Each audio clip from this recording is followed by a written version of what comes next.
Hank Harrison stopped mid-step on his farmhouse porch, coffee mug frozen halfway to his weathered lips. Scout wasn't behaving like any dog he'd ever known. The German Shepherd was performing a military-style perimeter check at 3:47 a.m., stopping at exactly 13 positions around the property with the precision of a trained soldier.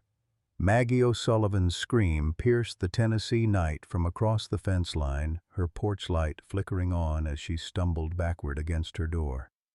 The coffee mug slipped from Hank's grip, shattering against the wooden planks below. His late son Robert's Purple Heart case had been moved from the mantel to the floor, positioned where Scout now sat at perfect attention. The dog's mismatched eyes, one brown, one blue, reflected the moonlight with an intelligence that made Hank's chest tighten with recognition and impossible hope. "Get inside, now!" Hank commanded himself, but his legs wouldn't move. What kind of creature had he been sharing his home with for 2 years? And why did Scout's behavior feel like a message from the grave? Leave a like and share your thoughts in the comments, along with the city you're watching from now. Let's continue with the story. The morning sun filtered through the dusty windows of Hank Harrison's farmhouse kitchen, casting long shadows across the worn linoleum floor, where Scout lay watching every movement with those unsettling, mismatched eyes. At 72, Hank had thought he'd seen everything life could throw at a man, but this dog continued to puzzle him in ways that made his chest ache with memories he'd rather keep buried. Millbrook County, Tennessee, stretched out beyond his 40 acres like a patchwork quilt of struggling farms and fading dreams. The Appalachian foothills rolled toward Oak Ridge in the distance, where government facilities hummed with secrets Hank had never cared to know about. This land had been in his family since 1943, the same year he'd drawn his first breath in the bedroom upstairs. Now, 3 years after burying his beloved Helen and 4 years since receiving that devastating phone call about Robert, Hank wondered if he'd drawn too many breaths already. The foreclosure notice lay crumpled beside his coffee cup. 30 days to come up with $240,000 or lose everything his grandfather had built. Helen's cancer treatments had drained their savings faster than a busted water pipe, and Robert's military death benefits barely covered the funeral expenses. The Ford plant pension wasn't enough to keep an old man and his mysterious dog fed, much less pay off medical debt that grew like kudzu in summer heat. Scout rose from his position and padded to the kitchen window, pressing his massive frame against the glass. At 95 pounds, he was larger than any German Shepherd Hank had ever encountered, with a coat that shifted between black and silver depending on the light. The dog's behavior defied everything Hank knew about canine nature, opening gates without being taught, sorting mail by importance, and somehow knowing when Hank's dizzy spells were coming before Hank felt them himself. Margaret O'Sullivan lived on the adjacent property, a widow like himself who'd been bringing casseroles and checking on his welfare with the persistence of a woman who'd buried her own heartaches deep enough to tend to others. At 68, Maggie still had the grace of a church pianist and the stubborn streak of someone who'd raised 5 children mostly alone while her husband worked the coal mines. Hank suspected she had feelings beyond neighborly concern, but his own heart felt too weathered for new love. Pastor Samuel Wright of Millbrook Baptist had been making more frequent visits lately, his gentle questions about Hank's welfare carrying the weight of someone who understood grief's long shadows. The pastor's own military service showed in his bearing, though he rarely spoke of those years. Dr. Victoria Chen ran the only veterinary practice within 50 miles, and her questions about Scout's origins had grown increasingly pointed during recent visits. The town itself held barely 2,800 souls, most of them hanging on to traditions that paid fewer bills each passing year. But when crisis struck, these people still knew how to circle the wagons and take care of their own, even when their own couldn't admit they needed taking care of. The veterinary clinic smelled of antiseptic and hope, 2 scents that had become foreign to Hank Harrison over the past few years. Scout sat with military precision in the examination room, his mismatched eyes tracking Dr. Victoria Chen's every movement as she prepared her instruments. Something about the dog's posture reminded Hank uncomfortably of Robert during his brief leaves home from Afghanistan. Alert, watchful, never quite able to relax, even in safe surroundings. "When did you say you found Scout again?" Dr. Chen asked, her voice carrying that carefully neutral tone medical professionals used when they suspected something wasn't quite right. She ran practiced hands along Scout's flanks, checking for lumps or irregularities that might explain his recent behavioral changes. "2 years ago this October," Hank replied, watching as Scout submitted to the examination without resistance but with obvious wariness. "Highway 40, just past the Morrison Bridge." Storm had washed out part of the road, and there he was in the ditch, half dead and bleeding. Dr. Chen paused, her fingers finding something behind Scout's left shoulder blade. "Hank, has Scout ever been microchipped? These feel like surgical scars, but they're too precise for emergency treatment." She reached for her scanner, a device that would detect any electronic identification chips embedded under the skin. The machine remained silent as she passed it over Scout's body, but her expression grew increasingly troubled. "That's odd. These scars suggest professional medical care, possibly military-grade surgical procedures, but there's no identification chip, no registration records. Where exactly on Highway 40 did you find him?" Hank's throat tightened. "About 15 miles east of town, near that old service road that leads up to the government testing grounds." "Why? What kind of surgical procedures?" "Before Dr. Chen could answer, Scout suddenly tensed, his ears pricking forward with the intensity of a radar dish locking onto a target. Through the clinic's front window, they could see the weekly flag ceremony beginning in the town square across the street. Without any command from Hank, Scout moved to face the window, sat at perfect attention, and remained motionless as the flag climbed the pole. "Jesus Christ," Dr. Chen breathed, her professional composure cracking. "Look at him." Scout's posture was textbook military precision, chest out, head high, eyes fixed on the stars and stripes catching the morning breeze. When the small crowd began reciting the Pledge of Allegiance, Scout's ears rotated forward as if he were listening to familiar words, following along with a ceremony he'd witnessed countless times before. The examination continued in silence until Dr. Chen's phone rang. She glanced at the caller ID, frowned, and stepped into the hallway to take the call. Through the thin walls, Hank could hear fragments of her conversation. "Yes, he's here now. German Shepherd, approximately 95 pounds. No identification. I understand, but..." When she returned, Dr. Chen's demeanor had shifted noticeably. Her hands shook slightly as she completed Scout's examination, and she avoided making direct eye contact with either Hank or the dog. "Everything appears normal," she said, though her voice suggested otherwise. "Just keep monitoring his behavior and call if anything changes." The drive home felt different somehow, charged with an undercurrent of tension that made Scout restless in the passenger seat. He kept looking back toward the clinic, then at Hank, as if trying to communicate something important that human language couldn't express. That evening, as Hank sat on his porch nursing his daily whiskey and watching Scout perform his mysterious perimeter checks, his phone rang. The caller ID showed an unknown number with an area code he didn't recognize. "Mr. Harrison?" The voice was male, young, and carried the crisp diction of military training. "Sir, I understand you might have found a German Shepherd about 2 years ago, a dog that might have military training." Hank's grip tightened on the phone. "Who is this?"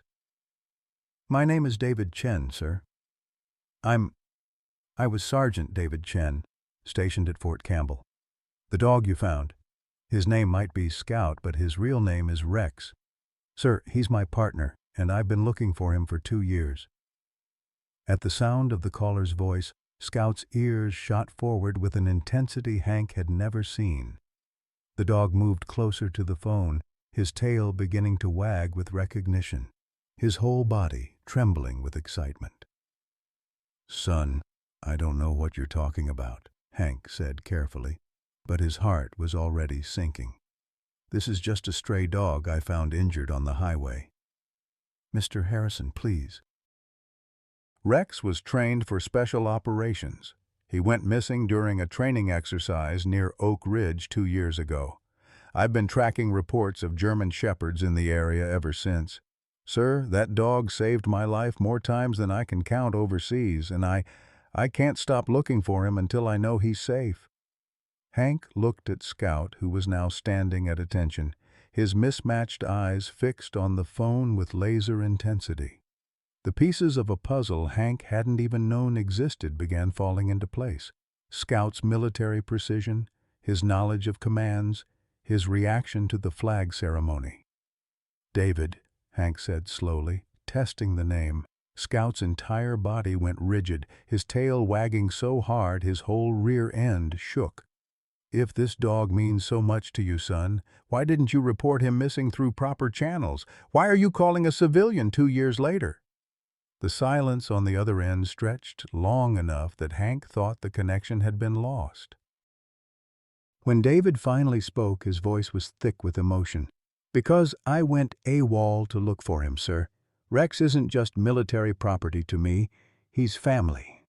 When we lost him during that exercise, the Army wrote him off as an acceptable loss. But I couldn't accept that loss. I've been searching for him on my own time, using my own resources, and now the military police are looking for both of us." The weight of the revelation settled over Hank like a shroud. Scout wasn't just a stray dog he'd rescued from the roadside. He was a trained military working dog whose handler had risked court-martial and prison time to find him. Worse yet, if David was telling the truth, Scout was probably considered government property, subject to immediate seizure and return to military custody. "Son," Hank said, his voice barely above a whisper, "are you telling me this dog belongs to the United States Army?" "Sir, Rex doesn't belong to anyone." "But the Army thinks he does, and they'll come for him if they find out where he is. Mr. Harrison, I need you to understand something. They don't retire dogs like Rex. If they get him back, they'll either put him back in service or they'll put him down. Either way, I'll never see him again, and he'll never have the peaceful life he's earned." Hank hung up the phone with shaking hands, his mind reeling with implications he wasn't ready to face. Scout moved closer, pressing his warm bulk against Hank's legs in a gesture of comfort that had become familiar over their 2 years together. But now that simple gesture carried the weight of borrowed time and impossible choices. The morning of day 27 brought more than just another sunrise over the Tennessee hills. Hank Harrison stood at his kitchen window, coffee growing cold in his weathered hands, watching 3 black SUVs wind their way up his gravel drive like a funeral procession. Scout moved to his side, the dog's entire body language shifting from peaceful companion to tactical operative in the span of a heartbeat. "Well, boy," Hank murmured, his voice steady despite the fear crawling up his spine, "looks like our borrowed time just ran out." The vehicles arranged themselves with military precision around his farmhouse, blocking every possible escape route. 6 federal agents emerged, their movements coordinated and purposeful, led by a man whose bearing screamed career military despite his civilian clothes. The leader was tall, silver-haired, and carried himself with the rigid posture of someone accustomed to absolute authority. Colonel James Bradley, though he wore no uniform today, knocked on Hank's front door with the measured rhythm of a man delivering bad news. When Hank opened it, Scout positioned himself slightly ahead of his human, not aggressive, but unmistakably protective. "Mr. Harrison, I'm Colonel James Bradley, United States Army. We're here about the military working dog currently in your possession." Bradley's voice carried the weight of official business, but Hank caught something else underneath. the hollow sound of a man carrying his own ghosts. "Colonel, this here's Scout. He's my dog, has been for 2 years. I got the vet bills and feed receipts to prove it." Hank's hand rested gently on Scout's head, feeling the tension coiled in the animal's powerful frame. Bradley produced a folder thick with official documents. "Sir, the animal you call Scout is designated Military Working Dog Rex, serial number K947AFG 2019. He's classified as stolen government property, and we have federal authority to retrieve him immediately."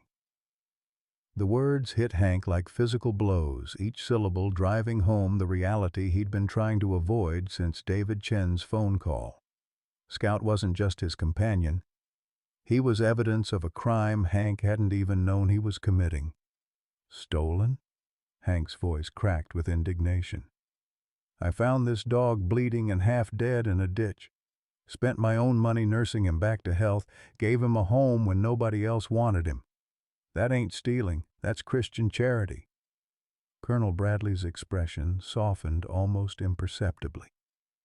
"Mr. Harrison, I understand your attachment. But Rex is a highly trained military asset with specialized capabilities that make him extremely valuable to national security. His training cost the taxpayers over $200,000, and his continued absence represents a significant security risk." As if to demonstrate his point, Scout moved with fluid grace to position himself where he could monitor all 6 agents simultaneously while maintaining protective coverage of Hank. The movement was so smooth, so professionally executed, that even Bradley nodded in acknowledgement of the dog's tactical awareness. "Security risk?" Hank's anger flared. "This dog's done nothing but keep an old man company and help around the farm. What kind of security risk is that?" Bradley's composure cracked slightly, revealing something raw underneath the official facade. "Mr. Harrison, Rex was trained for counterterrorism operations in Afghanistan. He's seen combat, witnessed classified operations, and possesses intelligence that cannot be allowed to fall into unauthorized hands. More importantly," Bradley paused, struggling with words that seemed to stick in his throat. "More importantly, he was working with my son when Captain Ryan Bradley was killed in action 3 years ago." The revelation hung between them like smoke from a rifle shot. Hank saw the grief carved into the older man's features, recognized the hollow ache that came from losing a child in service to country. It was a pain Hank knew intimately, having felt it slice through his own heart when the Army chaplain came calling about Robert. "Your boy died serving his country," Hank said quietly. "I'm sorry for your loss, Colonel. I truly am. But taking this dog won't bring your son back, any more than it would bring mine back." Bradley's professional mask slipped entirely. "Your son?" "Robert Harrison, Staff Sergeant, 101st Airborne, killed by an IED outside Kandahar 4 years ago." Hank's voice carried the weight of every father who'd ever answered that terrible knock at the door. "So don't talk to me about sacrifice, Colonel. We both know the price." The 2 men stood in silence for a moment, united by a grief that transcended military rank and civilian status. Scout seemed to sense the shift in atmosphere, his tactical alertness giving way to something softer, more protective of both men who carried wounds that would never fully heal. "Mr. Harrison," Bradley continued, his voice gentler now but still carrying official authority, "I wish circumstances were different. But Rex represents more than just a military asset. He's the last living connection to my son's final mission. Every day he remains missing is another day I can't properly honor Ryan's sacrifice." Before Hank could respond, the sound of approaching vehicles drew everyone's attention. A convoy of pickup trucks and SUVs was making its way up the mountain road, led by Sheriff Tommy Brennan's patrol car. Behind him came Pastor Samuel Wright's old Ford, Maggie O'Sullivan's Chevy, and what looked like half the population of Millbrook County. "What in Sam Hill?" Hank muttered, watching his neighbors pour out of their vehicles with the determination of an army mobilizing for battle. Maggie marched to the front of the group, her church dress and pearls incongruous with the fire in her eyes. "Hank Harrison, you stubborn old fool! You didn't think we'd let you face this alone, did you?" Pastor Wright approached Colonel Bradley with the diplomatic bearing of a man who'd mediated conflicts both spiritual and temporal. "Colonel, I'm Pastor Samuel Wright of Millbrook Baptist.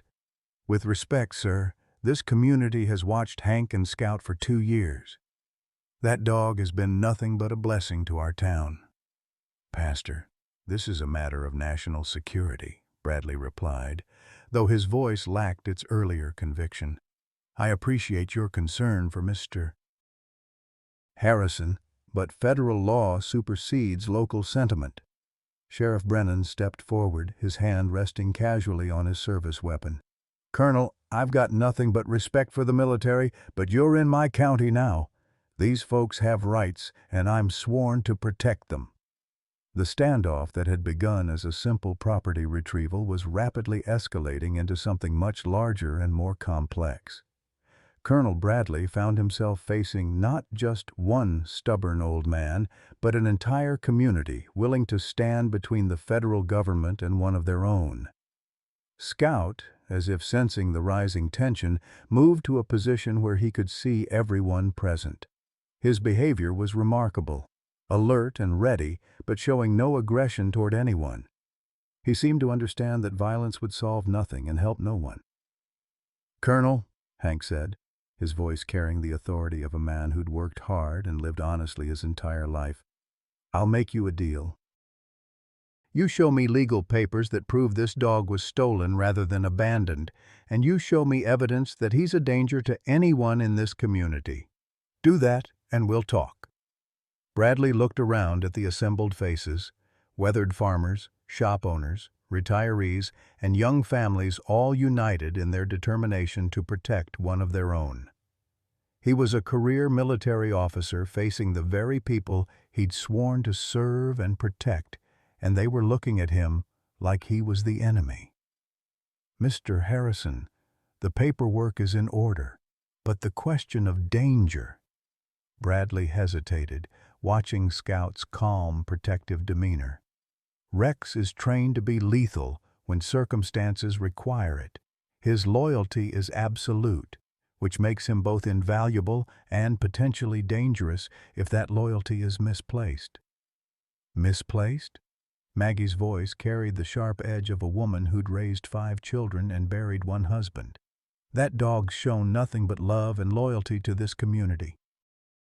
"If that's misplaced, then maybe the problem isn't with the dog." The confrontation had reached a critical juncture, with federal authority facing off against community solidarity, grief battling grief, and Scout caught in the middle of forces beyond any dog's understanding. The next word spoken would determine whether this ended in cooperation or conflict, and everyone present seemed to sense the weight of the moment. Scout made the choice for all of them. Walking deliberately toward Colonel Bradley, the dog stopped halfway between the federal agents and the community members, sat down and looked back and forth between both groups as if asking why humans insisted on making simple things so complicated.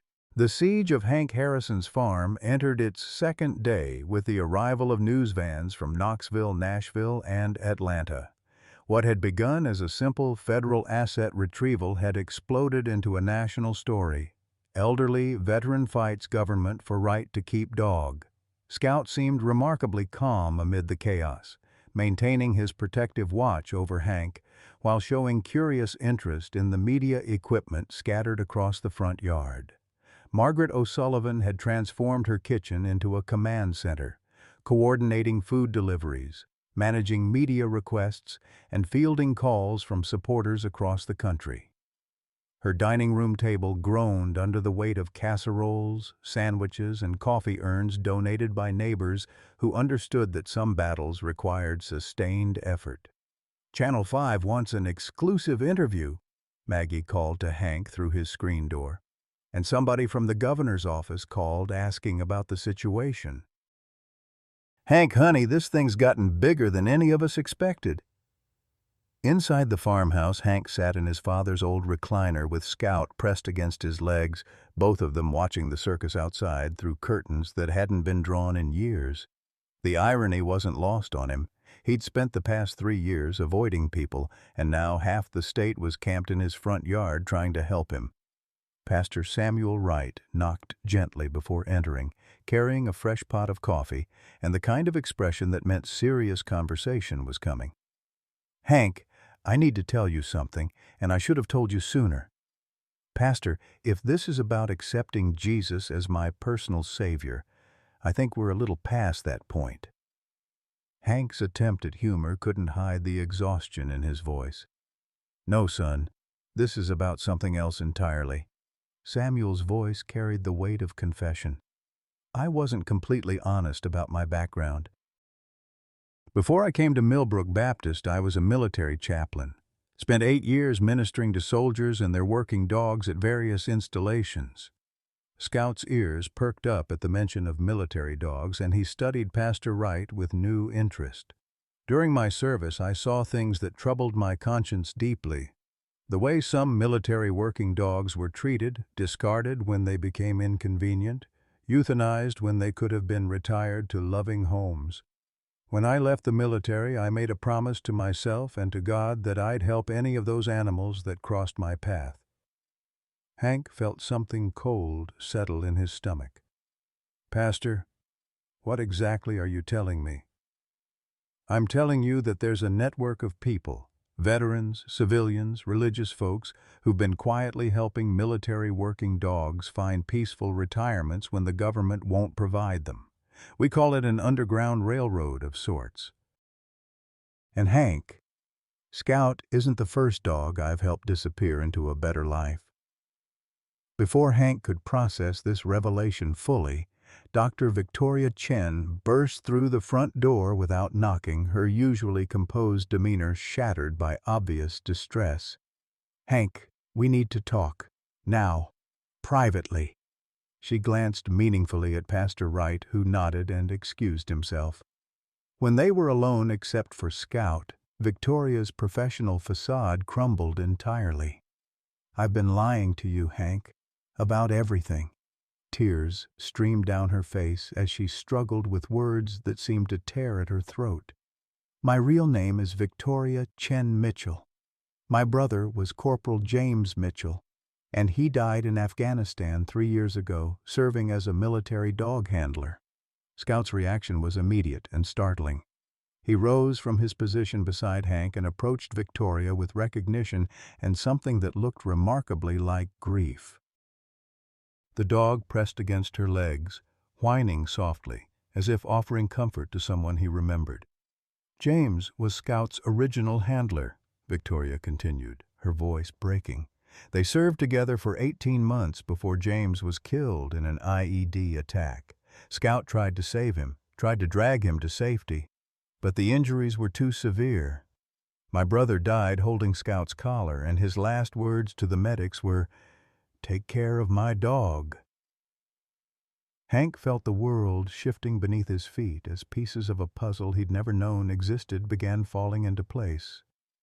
"Victoria, if Scout was your brother's dog, why didn't you say something when I brought him in for treatment?" "Because I knew what the Army would do to him. They don't retire dogs with PTSD, Hank. They don't acknowledge that animals can suffer emotional trauma from combat. Scout was showing signs of severe stress disorder after James died. Wouldn't eat, wouldn't follow commands, kept searching for my brother. So they declared him unsuitable for continued service and scheduled him for euthanasia." The revelation hit Hank like a physical blow. Scout hadn't just been abandoned or lost, he'd been scheduled for execution simply because he grieved for his fallen handler. The night before Scout was supposed to be put down, someone helped him escape from the kennel.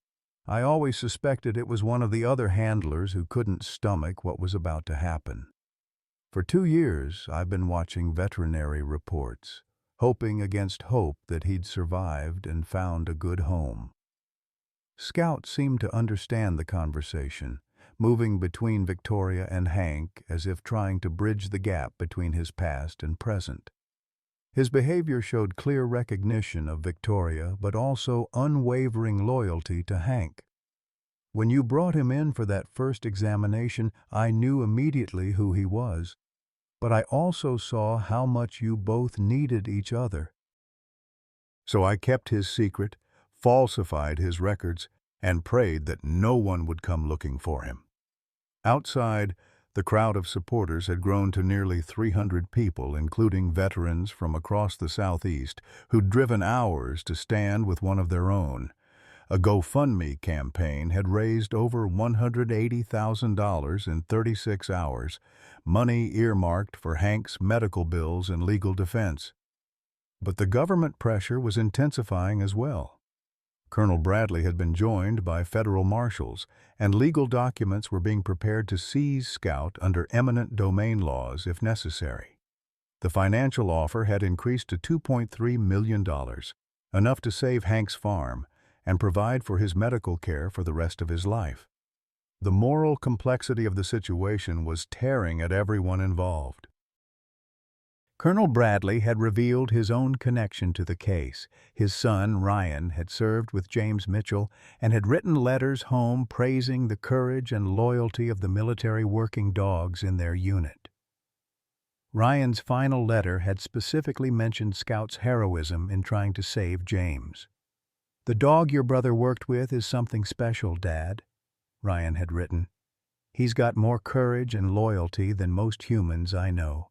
If anything happens to me over here, I hope somebody gives dogs like him the retirement they deserve." That letter, carried in Colonel Bradley's wallet for 3 years, had driven his obsession with retrieving Scout. But facing Hank's community and hearing Scout's true story was forcing him to confront the possibility that he was betraying his own son's wishes. Sheriff Tommy Brennan found himself caught between federal pressure and community loyalty. His phone rang constantly with calls from state officials, federal agencies, and media outlets seeking comment on the standoff. The legal questions were complex. Hank had genuinely believed Scout was a stray animal when he took him in, but the dog was technically stolen government property. The emotional toll on Hank was becoming increasingly visible. The stress of the confrontation was triggering more frequent episodes of confusion and disorientation, symptoms of the early-stage Alzheimer's he'd been hiding from everyone. Scout's protective behavior during these episodes was remarkable, guiding Hank to safety and providing stability when the old man's mind wandered. Maggie had noticed the pattern and quietly arranged for Dr. Sarah Patterson from the County Medical Center to make a discreet house call. The diagnosis confirmed what Maggie feared. Hank's condition was progressing, and the stress of the current situation was accelerating the decline. "He needs stability, routine, and emotional support," Dr. Patterson explained to Maggie in whispered conversation. "Losing that dog now could trigger a catastrophic deterioration. But continuing this fight might be just as harmful to his cognitive function." The community rallied around this new understanding of Hank's vulnerability. Veterans who'd traveled from other states shared their own stories of military working dogs who'd been abandoned or mistreated by the system they'd served faithfully. Local politicians began receiving calls from constituents demanding action to protect both Hank and Scout. On the morning of Day 3, David Chen arrived unannounced, having driven straight through from Fort Campbell in defiance of direct orders to remain on base. His appearance added another layer of complexity to an already volatile situation. Scout's reunion with his former handler was emotionally overwhelming for everyone present. The dog's joy was unmistakable, but so was his conflicted loyalty between David and Hank. Scout moved between the two men, clearly torn between his military past and his civilian present. "Mr. Harrison," David said, his voice thick with emotion, "I need you to know that everything Victoria told you is true. Scout was scheduled for euthanasia because the Army couldn't deal with his grief. They saw his emotional response to James's death as a training failure rather than evidence of the deep bonds these dogs form with their handlers. David's presence brought new information about Scout's escape and the subsequent cover-up. There were 3 dogs scheduled for euthanasia that night. Someone opened all the kennels and disabled the security systems. Scout was the only one who made it out of the compound, but 2 other dogs died trying to escape. The Army covered it up to avoid bad publicity about their animal welfare policies. The revelation that Scout's freedom had cost the lives of other military working dogs added another layer of moral complexity to the situation. The dog wasn't just a symbol of loyalty and love, he was a survivor whose freedom had come at a terrible price. Colonel Bradley, faced with mounting evidence of systematic mistreatment of military animals and growing media attention to the broader issues, began questioning his own mission. His son's letters had expressed horror at the callous treatment of working dogs, and here he was perpetuating the same system that Ryan had found morally repugnant. The financial pressure on Hank continued mounting despite the fundraising efforts. Legal fees were accumulating rapidly, and the stress-related medical episodes were requiring expensive interventions. The government's offer of $2.3 million looked increasingly attractive to community members who wanted to see Hank financially secure for his remaining years. But Hank himself remained resolute, even during his clearer moments. "This isn't about money," he told a reporter from CNN. "This is about whether a country that asks everything of its veterans, human and canine, has any obligation to treat them with dignity when their service is done." The story had begun trending on social media with hashtags like #SaveScout and #VeteranRights, drawing attention from animal rights activists, veterans organizations, and political figures looking to capitalize on a compelling narrative. The symbolism was powerful: an elderly veteran and his loyal dog facing down federal bureaucracy in defense of simple human decency. As Day 4 of the standoff began, all parties understood that the situation couldn't continue indefinitely. Hank's health was deteriorating, Scout was showing signs of stress, and the media circus was attracting increasingly radical elements from both sides of the political spectrum. The resolution, when it came, would require sacrifice from everyone involved. But first, the full truth about Scout's past and the conspiracy that had brought him to Hank's farm needed to be revealed. The morning of Day 5 dawned with an ominous stillness that made Scout pace restlessly around the farmhouse perimeter. Federal reinforcements had arrived during the night. Tactical vehicles, additional agents, and equipment that suggested the government's patience had finally reached its breaking point. Hank Harrison stood at his kitchen window watching the methodical preparation for what looked like a military operation against his own home. "They're not playing games anymore, boy," Hank murmured to Scout, who pressed against his legs with protective intensity. The dog's mismatched eyes reflected an intelligence that seemed to understand the gravity of their situation better than most of the humans involved. Colonel Bradley approached the farmhouse under a white flag, his bearings stiff with the weight of unwelcome orders. Behind him, federal marshals positioned themselves with the precision of a unit preparing for hostile engagement. The contrast between the elderly farmer and the federal firepower arrayed against him would have been comical if the stakes weren't so devastatingly real. "Mr. Harrison," Bradley called out, his voice carrying across the yard to the assembled crowd of supporters, "I have final authorization from the Department of Defense. You have 1 hour to surrender the military working dog designated Rex, or we will be forced to take action under federal emergency protocols." The ultimatum sent a ripple of tension through the crowd. Veterans who'd served in conflicts from Vietnam to Afghanistan stepped closer to the farmhouse, creating a human barrier between Hank and the federal agents. Their faces showed the grim determination of men and women who'd fought for their country and weren't about to watch it betray one of their own. Pastor Samuel Wright emerged from the crowd, his clerical collar catching the morning sunlight as he positioned himself between the opposing forces. "Colonel, as a man of God and a former military chaplain, I'm asking you to reconsider this course of action. What you're about to do violates everything our military claims to stand for." "Pastor, this is no longer a matter for negotiation," Bradley replied, though his voice lacked conviction. "National security protocols supersede local concerns. Rex represents classified intelligence that cannot remain in unauthorized hands." Maggie O'Sullivan stepped forward, her church dress and pearls creating an incongruous image of defiance.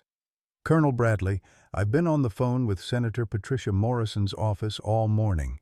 She's very interested in why the federal government is using tactical teams against a 72-year-old veteran and his dog."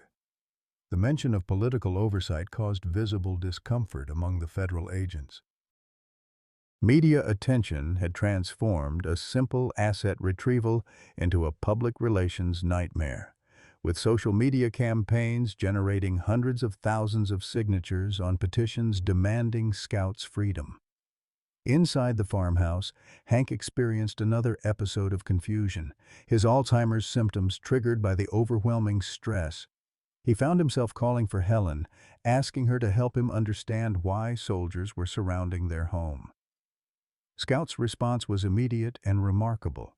The dog guided Hank to his recliner, brought him his medication, and positioned himself as a living anchor to the present moment. Dr. Victoria Chen rushed to Hank's side, her veterinary training extending to basic human medical care in emergencies. "His blood pressure is dangerously elevated," she announced to no one in particular. "This stress could trigger a stroke or heart attack."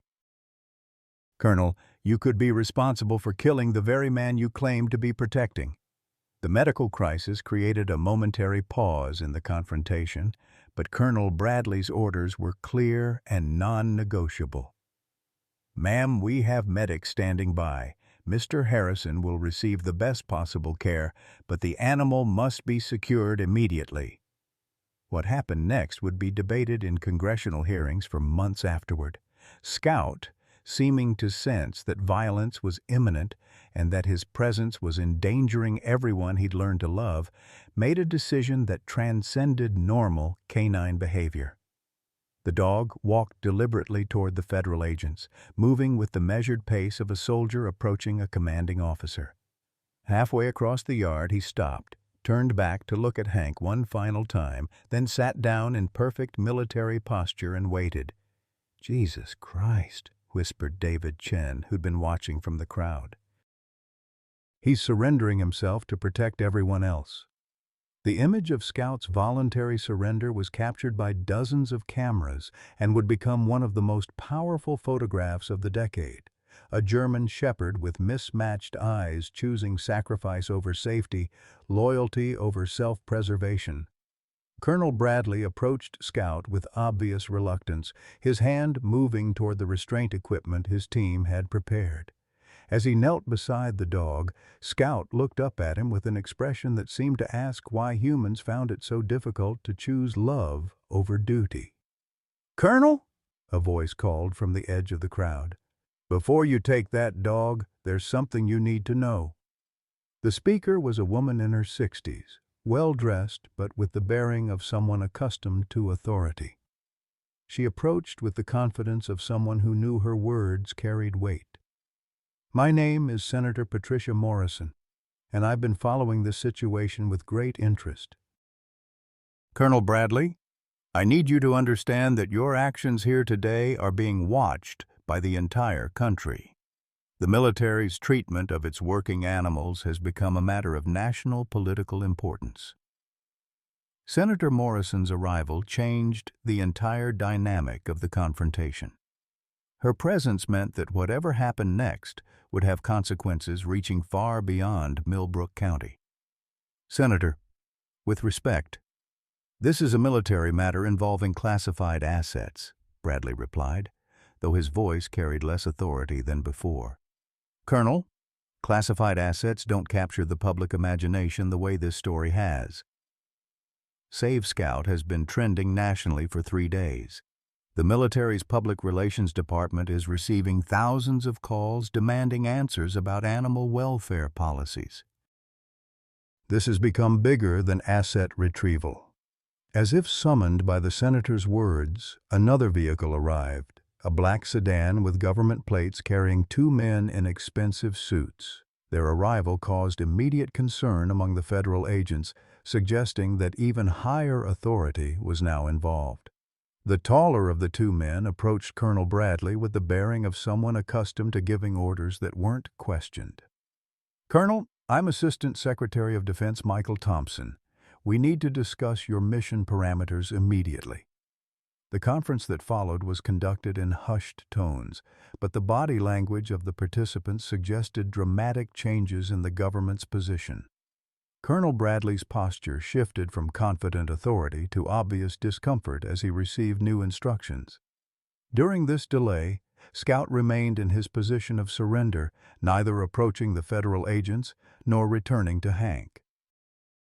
His behavior suggested a complex understanding of the situation that transcended normal animal cognition. He seemed to recognize that his choice would determine the outcome for everyone involved. Hank, his confusion clearing momentarily, struggled to his feet and approached his beloved companion. "Scout, you don't have to do this. We'll fight them together, boy." The dog looked up at Hank with eyes that seemed to hold infinite sadness and infinite love. Scout's tail wagged once, slowly, as if saying goodbye to the best friend he'd ever known.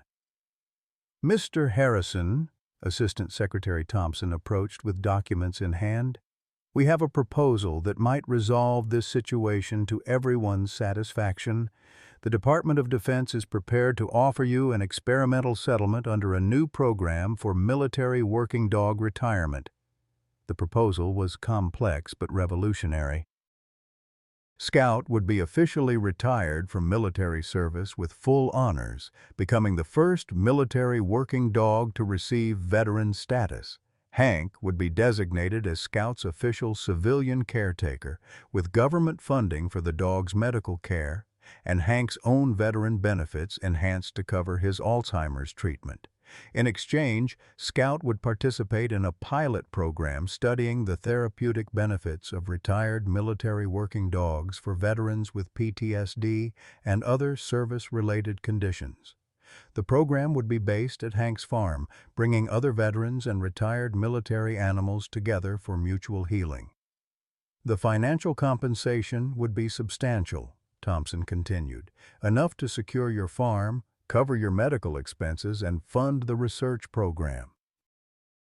But most importantly, you and Scout would remain together. The offer represented everything Hank had been fighting for, but it came with obligations that would transform his quiet retirement into something far more public and demanding. The farm would become a research facility, the community would be under constant scrutiny, and Scout's every behavior would be documented and analyzed.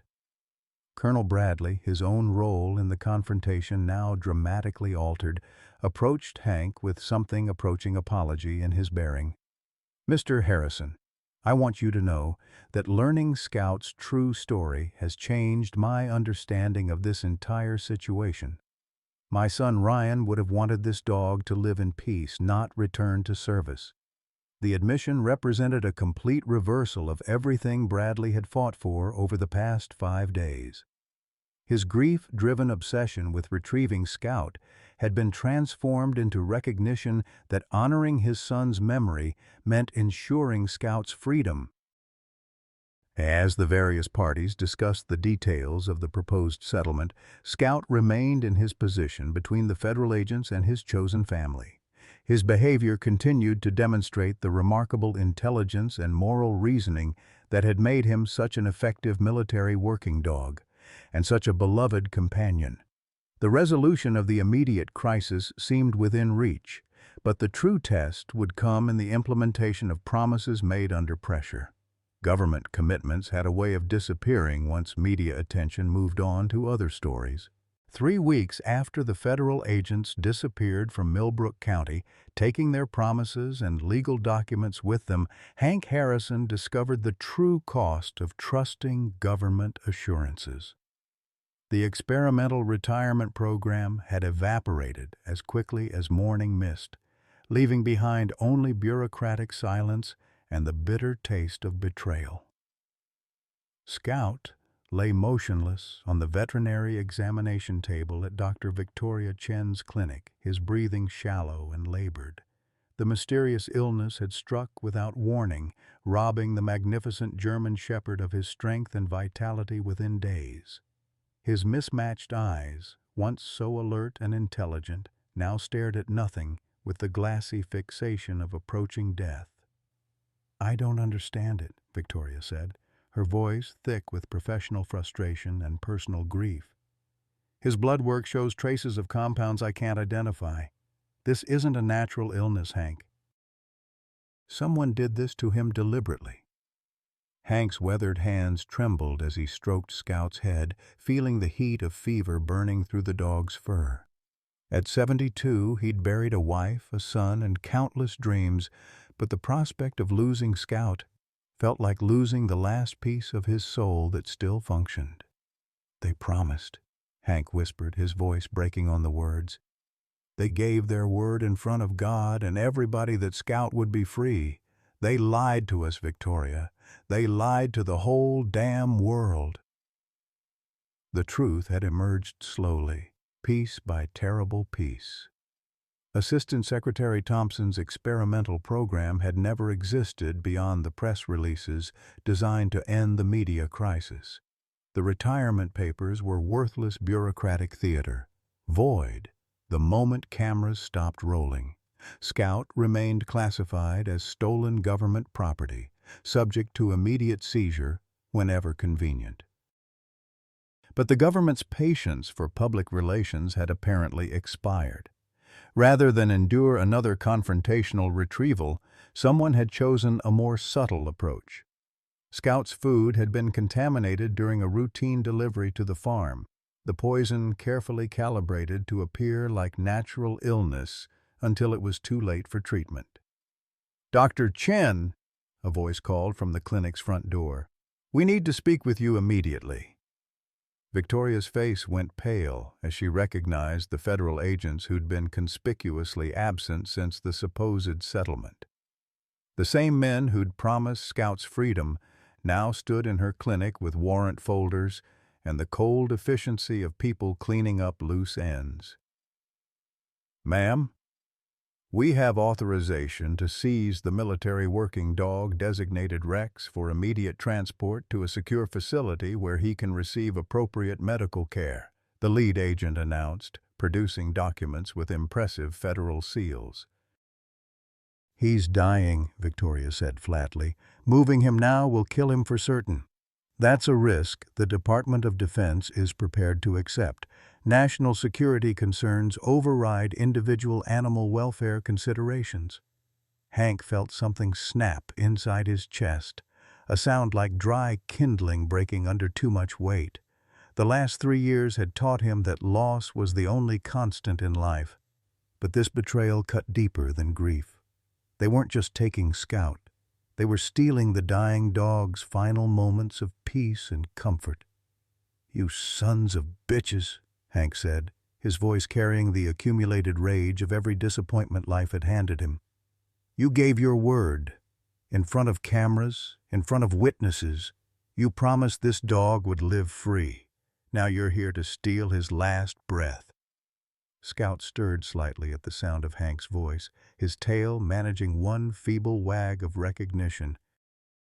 The gesture broke what remained of Hank's composure, and tears began streaming down his weathered cheeks for the first time since Robert's funeral. Mr. Harrison, emotional attachment doesn't override federal authority. The agent continued with bureaucratic indifference. Step away from the animal or we'll be forced to remove you from the premises. Outside the clinic, word of the federal agent's return spread through Millbrook County like wildfire. Within 30 minutes, the same crowd that had supported Hank during the siege began gathering again, but this time their mood was darker, more desperate. They'd believed in the system's promises, trusted that good faith negotiations could resolve injustice. Now they understood they'd been played for fools. Pastor Samuel Wright burst through the clinic door with the righteous fury of an Old Testament prophet. You want to take a dying dog from an old man? You want to steal final moments from people who've already lost everything? And then you'll have to go through all of us. The federal agents found themselves facing a community that had moved beyond peaceful protest into active resistance. Veterans, farmers, shop owners, and retirees formed a human wall around the clinic, their faces showing the grim determination of people who'd reached their breaking point. Sheriff Tommy Brennan arrived with his siren wailing and his service weapon prominently displayed. Federal agents, you need to understand something about this county. We take care of our own here, and we don't take kindly to liars and thieves hiding behind government badges. The standoff that followed was uglier than the first confrontation, charged with the bitter electricity of betrayed trust. The federal agents had expected compliance based on their previous success, but they'd underestimated the depth of community anger at being deceived. Inside the clinic, Scout's condition continued deteriorating rapidly. His breathing became more labored, his body temperature spiking beyond what most animals could survive. Victoria worked frantically with IV fluids and medications, but the unknown poison was destroying his system faster than she could counteract it. "Hank," she said quietly, her professional composure finally cracking, "I need you to understand that even if we could stop them from taking him, Scout might not survive the next few hours. Whatever they used, it shut down his liver and kidneys.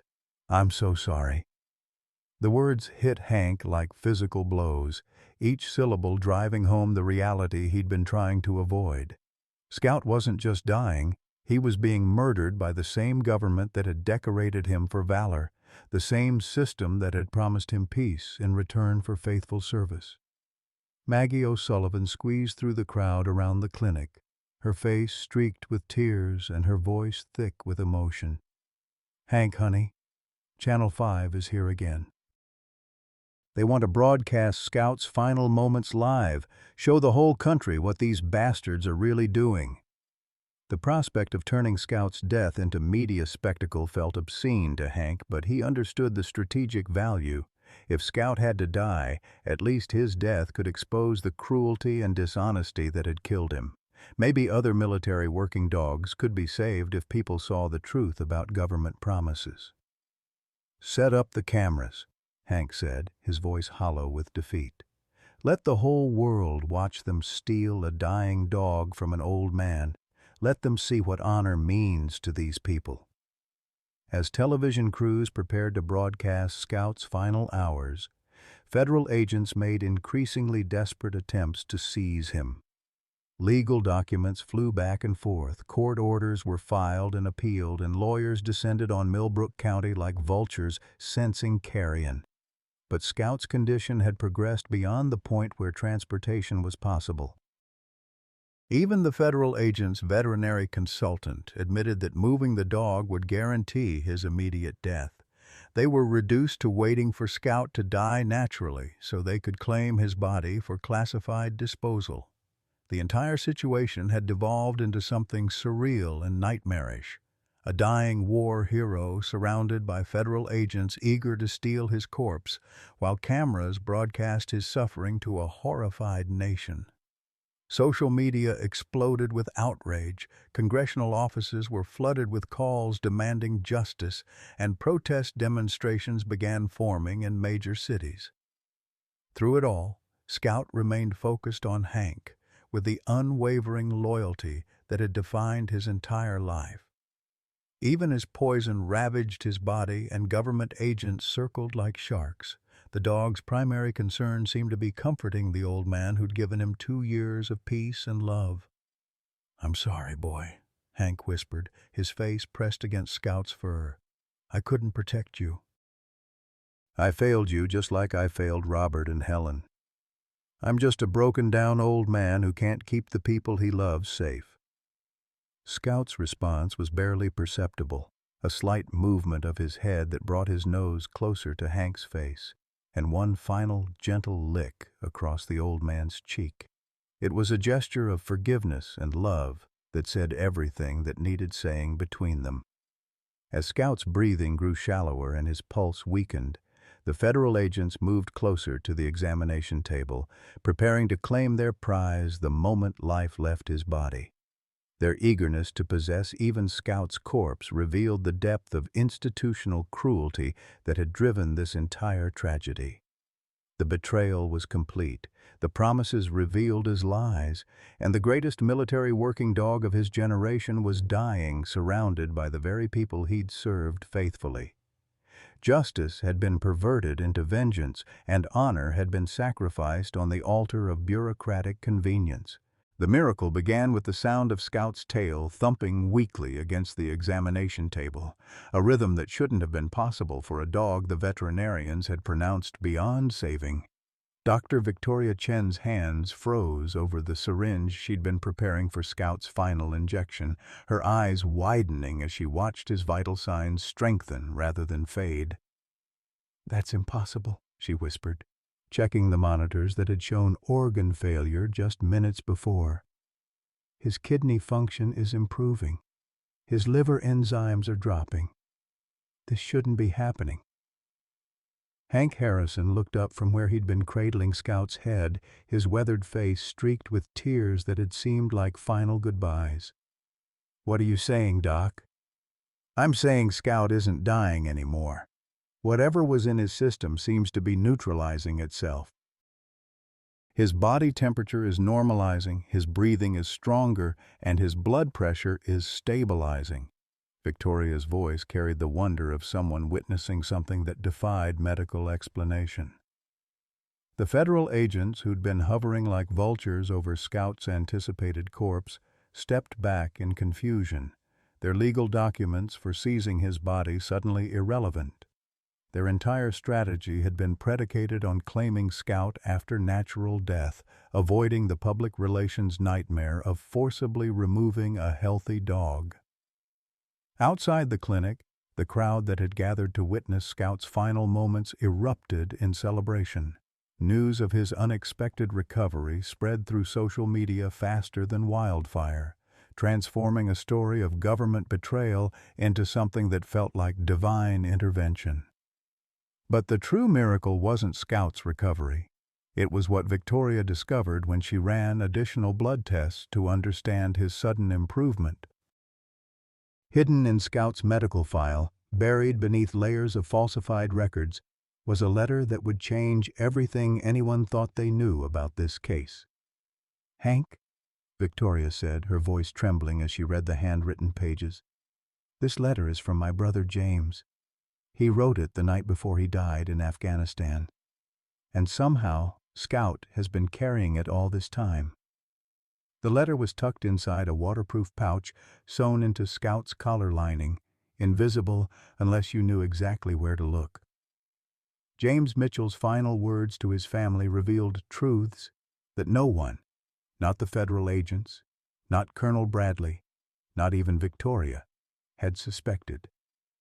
"My dear family," the letter began, "if you're reading this, then Scout found his way home, and someone finally discovered what I've hidden.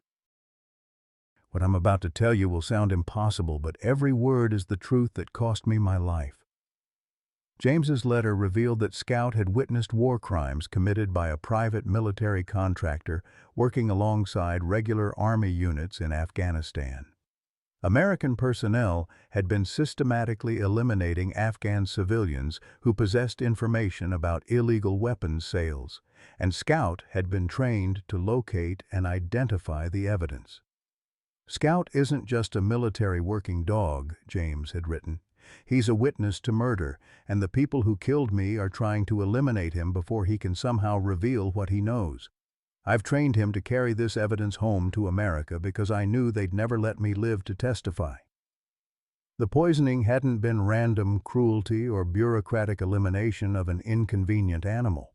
Scout had been targeted for assassination because powerful people feared what secrets his specialized training might have preserved. His unexpected recovery suggested that James had somehow prepared him for exactly this situation. Victoria's hands shook as she continued reading her brother's final words. "Scout has been conditioned to survive specific toxins that might be used against him. More importantly, he's been trained to seek out specific people who can help him complete his mission." Victoria. If Scout found Hank Harrison, it's because Dad's old Army buddy represents the kind of moral courage we need to expose these crimes. The connection between James Mitchell and Hank's family ran deeper than anyone had realized. Robert Harrison and James Mitchell had served in the same unit, had died in the same attack, and had both entrusted their most precious secrets to Scout's remarkable memory and loyalty. "Robert knew," Hank said, the pieces finally falling into place. "Before he died, my boy knew about the war crimes. That's why Scout came to me. He was carrying messages from both of them." The letter contained detailed locations of buried evidence, names of contractors involved in the killings, and financial records proving systematic corruption reaching into the highest levels of military command. Scout hadn't just been a loyal companion. He'd been a living, breathing repository of evidence that could bring down an entire criminal conspiracy. Colonel Bradley, who'd been monitoring the situation from outside the clinic, entered with his face pale and his hands trembling. "Mr. Harrison, I need to see that letter. My son Ryan's final communication mentioned something about James Mitchell and evidence that needed to reach American authorities." The truth about Ryan Bradley's death hit his father like a physical blow. Ryan hadn't died in a random IED attack. He'd been murdered because he'd discovered the same conspiracy that killed James Mitchell and Robert Harrison. All three young soldiers had died trying to expose war crimes, and Scout represented their final attempt at justice. "They've been hunting Scout for 3 years, Colonel Bradley said, his voice breaking as he realized his own role in the conspiracy. "I thought I was retrieving valuable military property, but I was actually helping cover up my own son's murder." The federal agents outside the clinic were no longer interested in asset retrieval. They were now focused on damage control, trying to prevent the exposure of crimes that reached into the Pentagon itself. Their urgency to claim Scout had nothing to do with national security and everything to do with protecting criminal conspiracies. Victoria's analysis of Scout's blood revealed traces of an experimental antidote that James had somehow obtained and administered to his dog before his death. Scout's miraculous recovery was actually the result of his handler's foresight and preparation, evidence of a love and loyalty that transcended death itself. James knew they'd try to poison Scout eventually, Victoria realized. He spent months preparing his dog to survive long enough to complete their mission. "Every dose of medicine I gave Scout today was actually activating defenses James built into his system 3 years ago." The implications were staggering. Scout hadn't just survived an assassination attempt. He'd been specifically prepared for it by a handler who'd anticipated every move his enemies might make. James Mitchell had turned his own dog into a living dead man's switch, programmed to survive and reveal the truth if anything happened to the soldiers trying to expose the conspiracy. Sheriff Tommy Brennan received urgent calls from federal prosecutors who'd been secretly investigating the same military contractor conspiracy. Scout's evidence could provide the missing pieces needed to bring indictments against dozens of defendants, from private military personnel to Pentagon officials. "This dog isn't just a witness," one prosecutor explained to Sheriff Brennan. "He's potentially the most important source of evidence in the largest military corruption case in American history. The people trying to kill him have billions of dollars, and dozens of careers at stake. Pastor Samuel Wright's Underground Railroad suddenly made perfect sense. He hadn't been randomly helping military animals find peaceful retirements. He'd been part of a network protecting dogs who carried evidence of military crimes. Scout was just the most important animal in a larger pattern of whistleblower protection. The crowd outside the clinic had grown to include investigative journalists, federal prosecutors, and congressional staff members who'd been following leads related to the military contractor scandal. Scout's story was no longer about an old man and his dog.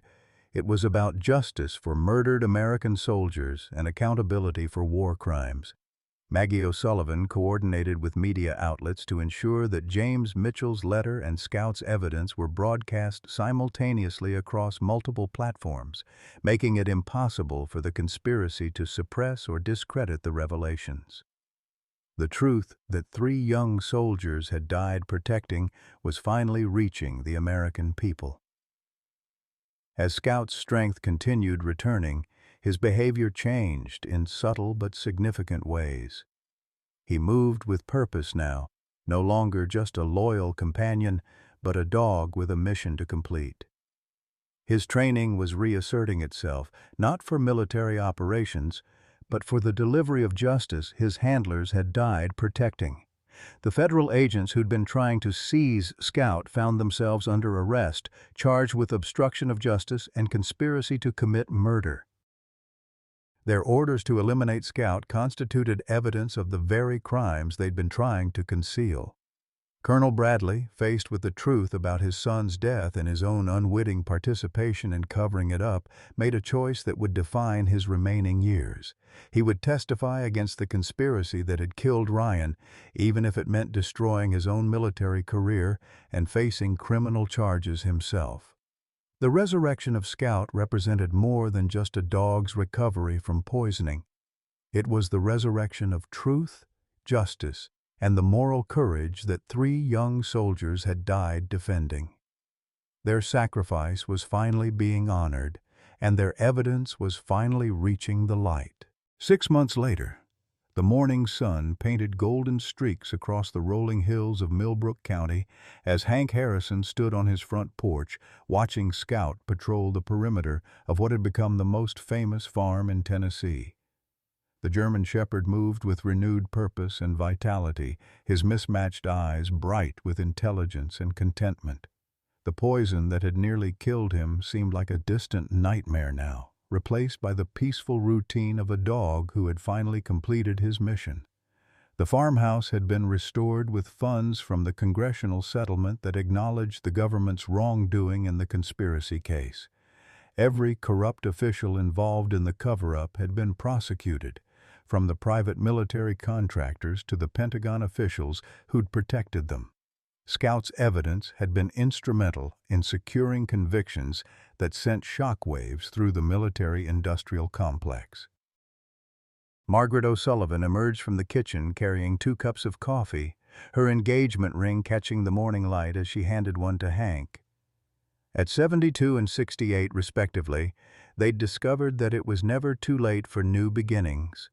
Their wedding had been the social event of the year in Millbrook County, with Scout serving as ring-bearer in a ceremony that celebrated love's triumph over loss. "Channel 5 called again," Maggie said, settling into the porch swing beside her new husband. "They want to do a follow-up story about the James Mitchell Memorial Foundation. Apparently, we've helped place over 200 retired military working dogs with veteran families across the Southeast." The foundation had grown from Scout's story into a national movement, providing proper retirement and medical care for military animals while pairing them with veterans who needed companionship and purpose. Dr. Victoria Chen ran the veterinary program, ensuring that dogs who'd served their country received the dignity and respect they'd earned through faithful service. Pastor Samuel Wright approached from the direction of the memorial garden they'd created to honor fallen soldiers and their animal partners. The granite monument bore the names of Robert Harrison, James Mitchell, Ryan Bradley, and dozens of other service members who died protecting truth and justice. Scout visited the memorial daily, sitting quietly for exactly 5 minutes before continuing his patrol. "Hank, we've got visitors coming up the drive," Pastor Wright announced, his voice carrying the warm satisfaction of a man whose faith had been vindicated by miraculous events. "Looks like another family wanting to learn about the program." The Tennessee countryside had become a pilgrimage destination for military families seeking healing and hope. Veterans struggling with PTSD found purpose in caring for retired working dogs, while the animals discovered the peace they'd never known during their years of service. The mutual healing that occurred was profound and transformative. Colonel James Bradley, now retired and working as a volunteer coordinator for the foundation, emerged from the barn where he'd been helping prepare housing for new arrivals. His transformation from grief-driven antagonist to passionate advocate had been remarkable to witness. Testifying against the conspiracy that killed his son had freed him from years of misplaced anger and guilt. "Mr. Harrison," Bradley called out, his voice carrying genuine warmth that would have been impossible during their first confrontation, "we've got 3 more dogs arriving this afternoon from Fort Bragg. All of them are showing signs of combat stress, but I think we've got perfect matches with the veteran families we've screened." Scout's influence extended far beyond individual healing stories. His case had prompted congressional hearings that resulted in landmark legislation protecting military working animals and establishing mandatory retirement programs. The Scout Act ensured that no military dog would ever again face euthanasia simply because they'd developed emotional bonds with their handlers or shown signs of combat trauma. Dr. Victoria Chen drove up the gravel road for her weekly visits, her mobile veterinary clinic equipped to provide specialized care for animals dealing with the psychological aftermath of military service. Her research into animal PTSD had revolutionized treatment protocols and earned her recognition as a leading expert in the field. The afternoon brought delegations from 3 different states studying the Tennessee model for replication in their own communities. Scout's story had proven that healing was possible when love, patience, and proper resources were combined with genuine commitment to honoring service and sacrifice. As evening approached, Hank and Maggie sat on their porch watching Scout complete his final patrol of the day. The dog's contentment was visible in every movement, no longer the hypervigilant warrior constantly scanning for threats, but a companion secure in the knowledge that his mission was complete and his service honored. "You know what Scout taught us, don't you?" Hank said, his arm around Maggie's shoulders as they watched their 4-legged family member settle into his favorite spot by the front steps. "He showed us that love doesn't end with death, that loyalty can transcend species, and that sometimes the most important battles are fought not with weapons, but with faith in what's right." Scout's legacy lived on in every military working dog who found peaceful retirement, every veteran who discovered renewed purpose, and every family who learned that healing was possible even after devastating loss. His story had become a testament to the enduring power of love, loyalty, and the unbreakable bonds between those who serve together. In the gathering twilight of another peaceful day in Millbrook County, Scout rested his magnificent head on his paws and closed his mismatched eyes, finally at peace in a world where truth had triumphed and love had found its way home.